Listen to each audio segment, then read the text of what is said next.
Welcome to NEET UG Tamil. This is Karthik from Madurai. So நம்ம வந்து பார்த்தீங்கன்னா 2018 இருந்து மதுரையில் வந்து ஒரு எஜுகேஷனல் கன்சல்டன்சி வந்து நம்ம ரன் பண்ணிக்கிருக்கோம். ஸோ ஃபர்ஸ்ட் வந்து கோயம்புத்தூர்ல வச்சிருந்தோம், அதுக்கப்புறம் மதுரையில் இருக்கு. ஸோ நம்ம வந்து பார்த்தீங்கன்னா இந்தியா அண்ட் அப்ராட்ல ஓவராலாக பார்த்தீங்கன்னா மெடிக்கலோடைய கெரியர் கைடன்ஸ் எக்ஸ்பர்ட் நான். ஸோ கவுன்சிலிங் 7 வருஷமா கொடுத்துருக்கேன். ஸோ யூஜி மட்டும் கிடையாது, பிஜிக்கு வந்து நம்ம தான் வந்து தமிழ்நாட்டில் ஒரு 5 இயர்ஸாக வந்து கவுன்சிலிங் கைடன்ஸ் கொடுத்துருக்கேன்.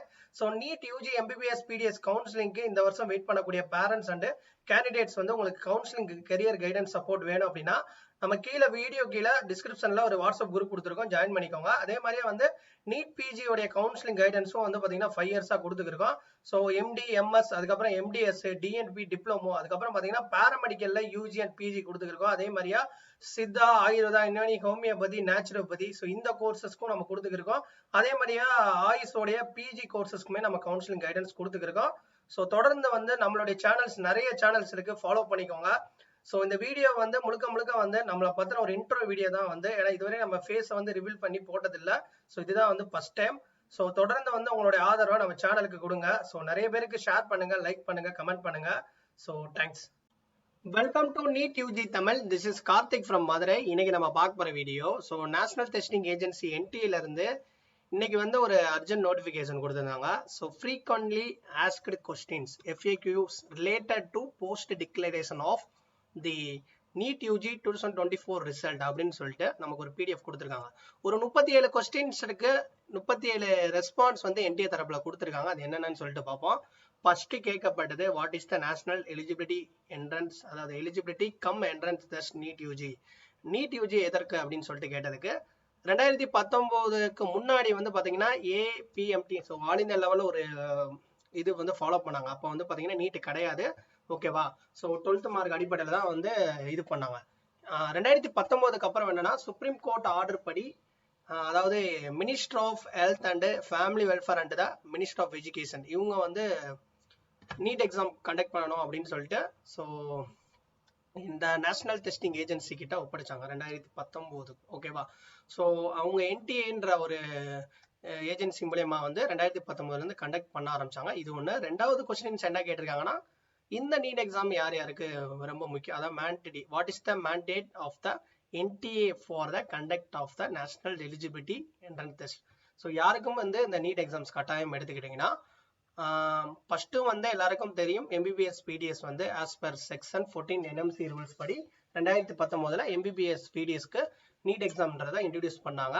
2020 இதே ரூல்ஸ் படி 2020 வந்து NMC, அதாவது national commission of Indian system of medicine, அதாவது இந்தியன் மெடிசனுக்கும் சேர்த்து, ஏன்னா அவங்களும் ஈக்குவல் டாக்டர் தான், அதனால அவங்களுக்கும் இந்த எக்ஸாம் வந்து மேண்டேட் அப்படின்னு சொல்லியிருக்காங்க.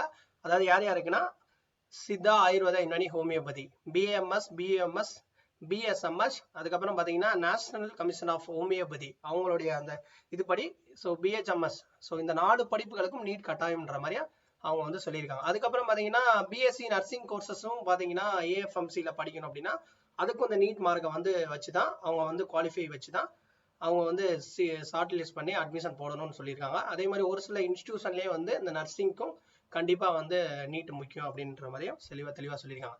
நெக்ஸ்ட் வந்து இதெல்லாம் வந்து ஜென்ரலாக இருக்கக்கூடியது தான்.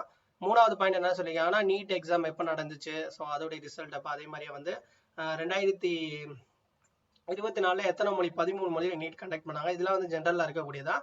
அதுக்கப்புறம் வந்து 2014 வந்து எத்தனை சிட்டிஸ்ல வந்து எக்ஸாம்ஸ் வந்து கண்டக்ட் பண்ணாங்க. ஸோ தமிழ்நாட்டில் இந்தியா ஃபுல்லாக சேர்த்து, அதுக்கப்புறம் அப்ராட்லையும் சேர்த்து அதை மென்ஷன் பண்ணிருக்காங்க. இதெல்லாம் ஜென்ரலாக இருக்கக்கூடிய கொஸ்டின் தான்.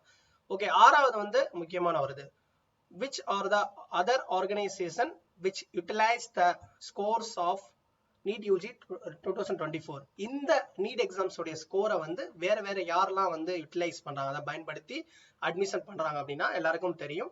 இவங்க கொடுக்குற அந்த ரிசல்ட்டை வச்சுதான் ஒவ்வொரு ஸ்டேட்டோடைய அந்த மெரிட் லிஸ்ட் ப்ரிப்பேர் பண்ணி அவங்க கவுன்சிலிங் நடத்துறாங்க. ஸோ மெயினா வந்து பாத்தீங்கன்னா MBBS PDSக்கு, அதுக்கப்புறம் வந்து BSc நர்சிங் நான் சொன்ன மாதிரியா, அதுக்கப்புறம் வந்து மெயினா இன்னொன்று முக்கியமானது என்னன்னா BVSC அண்ட் AH, அதாவது வெட்டினரி கோர்சஸ்க்கும் 15% கோட்டான்னு சொல்லிட்டு ஒன்று இருக்கு. அதாவது MBBS PDSக்கு ஆல் இந்தியா லெவலில் 15% கோட்டா இருக்கிற மாதிரியா, வெட்டினரிக்கு வந்து VCA இன் ரெகக்னைஸ் வெட்டினரி காலேஜஸ் 2019க்கு முன்னாடி பார்த்தீங்கன்னா அப்ப வந்து ஒரு என்ட்ரன்ஸ் எக்ஸாம் வந்து விசிஐன்னு சொல்லிட்டு அவங்க கண்டக்ட் பண்ணியிருந்தாங்க. அப்ப வந்து என்ட்ரன்ஸ் இருந்துச்சு.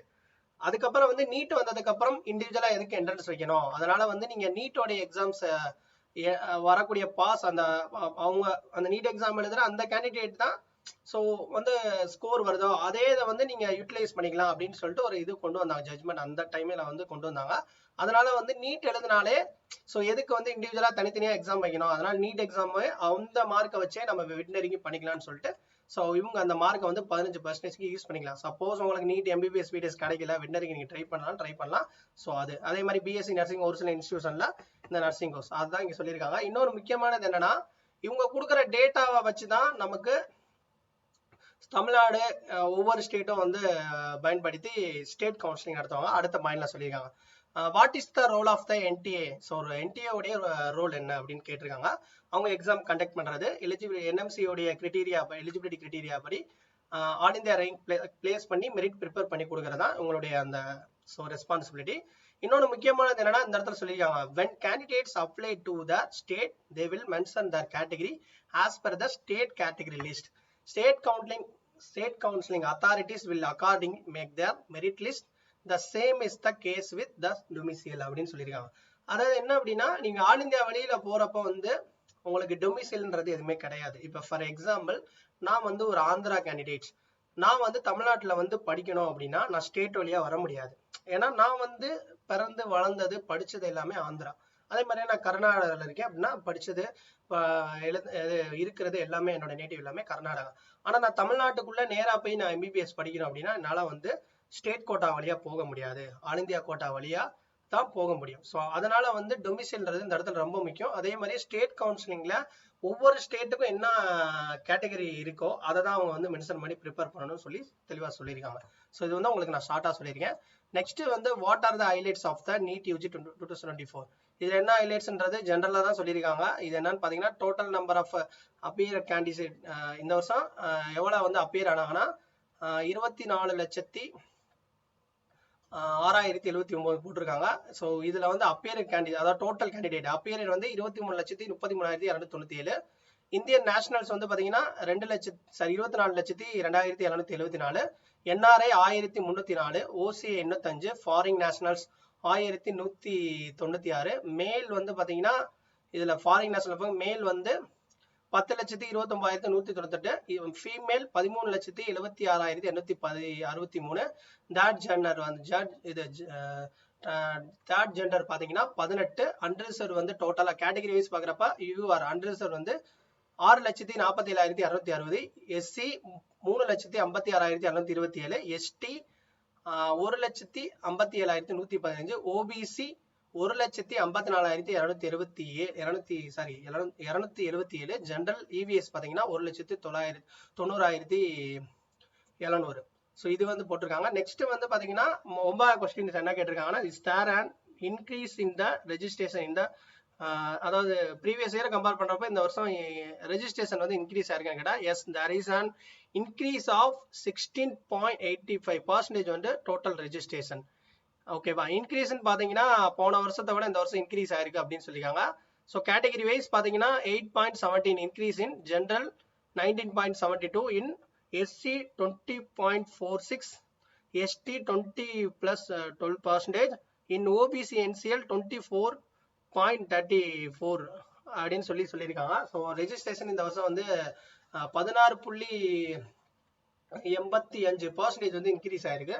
அது வந்து மேல் பாத்தீங்கன்னா 15.71 increase in males and female candidates, அதாவது இன்க்ரீஸ் 15.71 இன்க்ரீஸ் மேல்ஸும் 17.84 ஃபீமேல்ஸும் இன்க்ரீஸ் ஆயிருக்குன்னு சொல்லியிருக்காங்க. அது மாதிரி கேட்டகரி வைஸ் கீழே போட்டுருக்காங்க. நெக்ஸ்ட் வந்து how many candidates qualified for NEET UG 2024? அதாவது 13,16,000 பேர் வந்து இந்த வருஷம் வந்து கேண்டிடேட்ஸ் வந்து குவாலிஃபை ஆயிருக்காங்க, அதையும் தெளிவாக சொல்லியிருக்காங்க. இதெல்லாம் ஜென்ரலா தான் போட்டிருக்காங்க. இந்த இடத்துல 11வது பாயிண்ட் ஜென்ரலா போட்டிருக்காங்க. இதெல்லாம் யார் யார் எக்ஸாம்ஸ்ல வந்து இன்வால்வ் ஆவாங்க, ஸோ யார் யாரெல்லாம் வந்து இந்த எக்ஸாம் நடத்தும் போது யார் யாரெல்லாம் இங்க இருப்பாங்க அப்படின்னு சொல்லியிருக்காங்க. இதெல்லாம் வந்து ஜென்ரலா இருக்கக்கூடியது. 12வது பாயிண்ட் வந்து என்ன சொல்லிக்கலாம், which are the top 3 states UTs where the highest number of candidates qualify? எந்த ஸ்டேட்ல அதிகமா குவாலிஃபை ஆயிருக்காங்கன்னா இந்த வருஷம் UP and Maharashtra, Rajasthan. So UP எடுத்துக்கிட்டீங்கன்னா ரெஜிஸ்டர் ஆனது 3,44,599 பேர், அப்பியர் ஆனது 3,35,004, குவாலிஃபை 1,65,047 பேர். மகாராஷ்டிரா 2,82,82,051.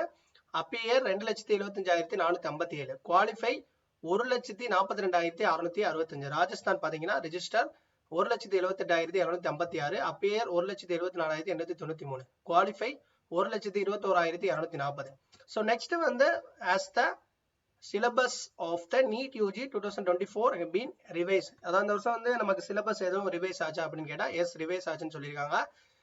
22ல இருந்து 25% வந்து லாஸ்ட் இயர் கம்பேர் பண்ணும்போது சிலபஸோட இது வந்து ரிவைஸ்ட் ஆயிருக்கு அப்படின்னு சொல்லியிருக்காங்க. அதே மாதிரியே 14வது பாயிண்ட் என்ன சொல்லியிருக்காங்கன்னா இந்த வருஷம் வந்து சேலஞ்ச் கீ வந்து வாய்ப்பு கொடுத்தாங்களான்னு கேட்டிருக்காங்க. கண்டிப்பா வாய்ப்பு கொடுத்துருக்காங்க. அதோட டேட் எல்லாமே போட்டிருக்காங்க. இதெல்லாம் as usual தெரிஞ்சதுதான். ஸோ இதெல்லாம் வந்து ரொம்ப ஜென்ரலா இருக்கக்கூடிய கொஸ்டின்ஸ். இதெல்லாம் வந்து ஜென்ரலா இருக்கக்கூடியது. ஸோ இதெல்லாம் நீங்க வந்து படிச்சுக்கோங்க. அந்த மாதிரி 17 பாயிண்ட்ல என்ன சொல்லியிருக்காங்கன்னா ரொம்ப முக்கியமான ஒரு அப்டேட். ஸோ 16, 17. ஸோ நிறைய பேருக்கு வந்து இந்த டைமிங் லாஸ் ஆனதுனால ஒரு 1563 கேண்டிடேட்ஸ் வந்து பாத்தீங்கன்னா டைம் லாஸ் ஆகி இவங்களுக்கு வந்து காம்பன்சேஷன் மார்க் வந்து போனஸ் மார்க் கொடுத்துருக்காங்க. அதை பத்தி டீடைல் சொல்லியிருக்காங்க. இதெல்லாம் ஜென்ரலா நம்ம ஏற்கனவே படிச்சதுதான். ஸோ ஏற்கனவே வந்து ஜென்ரலா போட்டாங்க. அதே மாதிரி 18ல 718, 719 மார்க்குக்கு காம்பன்சேஷன் போட்டிருந்தாங்க. அது சொல்லியிருக்காங்க. ஸோ இதெல்லாம் வந்து ரொம்ப முக்கியமான ஒரு அப்டேட். ஏற்கனவே நம்ம பார்த்ததான். ஸோ ஓகேவா. ஸோ இதெல்லாம் வந்து ஜென்ரலா போட்டிருக்காங்க. அதெல்லாம் நீங்க படிச்சுக்கோங்க. ஸோ முக்கியமான பாயிண்ட் மட்டும் நம்ம பார்ப்போம். ஏன்னா ரொம்ப லென்த்தியா போயிடும். ஸோ முக்கியமான பாயிண்ட் எல்லாரும் வந்து 24வது பாயிண்ட் எடுத்து படிச்சீங்கன்னா முக்கியமா ஒன்று கொடுத்துருக்காங்க. இந்த வருஷம் வந்து இதுவரையும் வந்து இந்த நீட் எக்ஸாம்ல 63 கேசஸ் வந்து ஃபைல் ஆகி என்டிஏ தரப்புல இருந்து இவங்க இது எடுத்திருக்காங்க. மொத்தம் வந்து 3 கமிட்டி வந்து ஃபார்ம் பண்ணி இந்த 63 பேருக்கு வந்து என்ன இதுன்றதா அந்த இது அந்த கமிட்டி வந்து ரெக்கமெண்ட் பண்ணியிருக்காங்க. ஸோ இதில் படிச்சு பார்த்தீங்கன்னா தெரியும். இதை வந்து லென்த்தியா இருக்கு, நீங்க படிச்சு பாருங்க. மொத்தம் வந்து 63 பேர் வந்து இந்த இதுல இந்த வருஷம் வந்து முறைகேடுல வந்து சிக்கியிருக்காங்க. அதுல வந்து 12 கேண்டிடேட்ஸ்க்கு வந்து 3 வருஷம் நீட் எக்ஸாம் எழுதக்கூடாது அப்படின்ற மாதிரியும் 9 கேண்டிடேட்ஸ் வந்து 2 வருஷமும் 1 கேண்டிடேட்டுக்கு 1 இயர் வந்து சொல்லியிருக்காங்க. மிச்சம் 32 பேருக்கு வந்து ஃபர்தரா வந்து ஆக்ஷன் எடுப்போம். ஸோ ஃபர்தர் ரிப்போர்ட் வந்து அவங்களுக்கு இன்னும் வந்ததுக்கு அப்புறம் ஃபர்தரா வந்து நாங்க ரெக்கமெண்ட் பண்றோம் அப்படின்னு சொல்லியிருக்காங்க. இந்த வருஷம் 63 பேருக்கு வந்து பாத்தீங்கன்னா இந்த மாதிரி நடந்திருக்கு அப்படின்றத அந்த இடத்துல மென்ஷன் பண்ணியிருக்காங்க. ஸோ இதை ஷார்ட்டா நான் சொல்லியிருக்கேன், நீங்க படிச்சு பாருங்க. இது முக்கியமானது, எல்லாருக்கும் தெரியும். டைப் பிரேக்கிங் அப்படின்னா இண்டர்ஸ் சி மெரிட் அப்படின்னா டைப் பிரேக்கிங். இப்போ ஒரே மார்க் எடுத்தீங்க, இப்போ ஃபார் எக்ஸாம்பிள் நான் ஒரே கேட்டகரியில ஒரே மார்க் எடுத்தீங்கன்னா அவங்களை எப்படி வந்து அவங்களுக்கான அந்த ரேங்க் வந்து பிளேஸ் பண்ணுவாங்க அப்படின்றத இந்த இடத்துல தெளிவா சொல்லியிருப்பாங்க. அதை நீங்க படிச்சு பார்த்தீங்கன்னா தெரியும். ஸோ என்னென்னன்றது இந்த இடத்துல தெளிவா ஒரு இது இந்த ஆர்டரை தான் அவங்க பண்ணுவாங்க. ஸோ ஒரே மார்க்கு ஃபார் எக்ஸாம்பிள் ஒரு கேண்டிடேட், இப்போ நம்ம வந்து ஒரு ஓபிசி கேண்டிடேட், இன்னொரு கேண்டிடேட் ஓபிசி, 2 பேருமே ஒரே மார்க் எடுத்திருக்கோம் அப்படின்னா அவங்களை எப்படி ஃபாலோ பண்ணுவாங்க இந்த இடத்துல சொல்லியிருக்காங்க. ஸோ நெக்ஸ்ட் வந்து ஸோ இந்த வருஷத்துக்கும் தொடர்ந்து வந்து ஒரு 5 வருஷத்துக்கு வந்து டீட்டெயில் கொடுத்துருக்காங்க. லாஸ்ட் ப்ரீவியஸ் இயரா வந்து எவ்வளவு குவாலிஃபை ஆனாங்க அப்படின்றத இந்த இடத்துல சொல்லியிருக்காங்க. 2020ல 297.18% வந்து பாத்தீங்கன்னா குவாலிஃபை ஆனது. இதுல வந்து கேட்டகரி வைஸ் நமக்கு அன்ரிசர்வ் கேட்டகரிக்கு 147. ஓகேவா. அதே 2021ல 286.13% வந்து பாஸ் ஆகியிருந்தாங்க. ஸோ இதுல வந்து நமக்கு 138 கட் ஆஃப். 2022 259, 117. 2023 last year 279.41. இதுல வந்து 137 கட் ஆஃப் இருந்துச்சு. இந்த வருஷம் கொஞ்சம் இன்க்ரீஸ் ஆயிருக்கு லாஸ்ட் 4 இயர்ஸை கம்பேர் பண்றப்ப. அதனால வந்து 164 வந்து ஓகே. 27ஆம் பாயிண்ட்ல இந்த வருஷம் எப்படி ஃபுல் மார்க் எடுத்தாங்க அப்படின்னு சொல்லிட்டு கொடுத்துருக்காங்க. இது ஏற்கனவே சொன்ன இதுதான், ஏற்கனவே வந்து நமக்கு அப்டேட் பண்ணியிருந்தாங்க. ஓகேவா. ஸோ இதுதான் வந்து இந்த வருஷம் வந்து என்னென்ன நடந்துச்சு அதெல்லாம் வந்து ஏற்கனவே வந்து அவங்க அப்டேட் பண்ணியிருந்தாங்க. ஸோ முக்கியமான பாயிண்ட்னு எடுத்துக்கிட்டிங்கன்னா உங்களுக்கு அந்த 24வது பாயிண்ட் தான். ஓகேவா. ஸோ 24வது பாயிண்ட்ல தான் முக்கியமான ஒரு அப்டேட் கொடுத்துருந்தாங்க.